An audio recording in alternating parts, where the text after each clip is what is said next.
হয়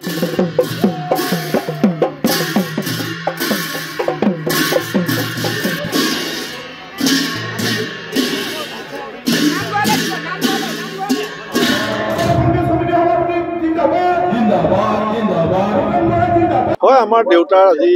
ষষ্ঠ মৃত্যুবাৰ্ষিকী আৰু মোৰ দেউতা আপোনালোকে জানে যে এজন শিক্ষক আছিলে দেউতাই জীৱনকালত বহুত দিহা পৰামৰ্শ দিছিলে মই আজি দেউতাৰ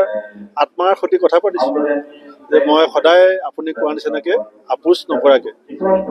নিজৰ জীৱন সংগ্ৰাম এটা শক্তিশালী সংকল্পৰ সৈতে চলাই আহিছোঁ আজিও মোৰ দেউতাৰ মৃত্যু তিথিত মইতো মিটিঙে কৰি আছোঁ গতিকে মই মোৰ সংকল্পত অটল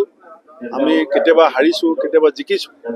গণতন্ত্ৰত ৰাইজ হৈছে ভাগ্য বিধাতা কিন্তু আমি যেটো পথ লৈছোঁ সেইটো আমি শুদ্ধ বুলি বিবেচনা কৰোঁ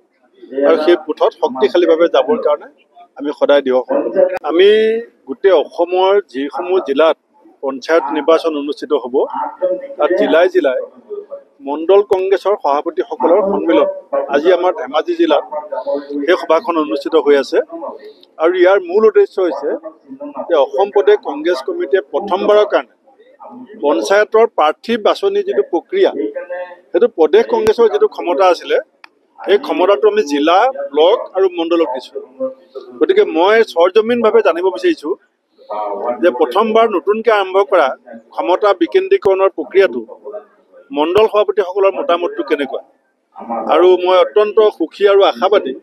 ইতিমধ্যে দুখন মিটিং আমাৰ দুখন জিলাত হৈ গ'ল কালিলৈ বিশ্বনাথত আছে পৰহিলৈ তেজপুৰত আছে তাৰপৰা মঙলদৈ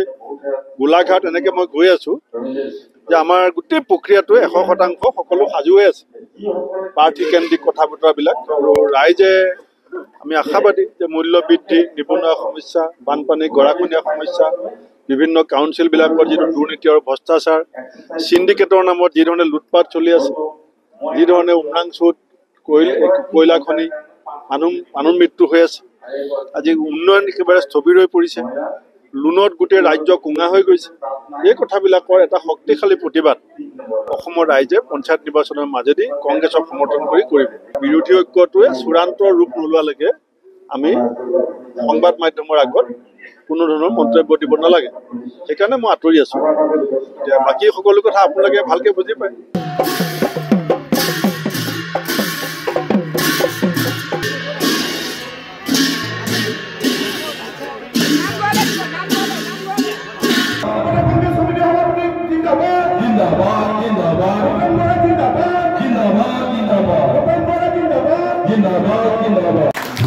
সকলে হাত চাপৰি বজাই দিয়ক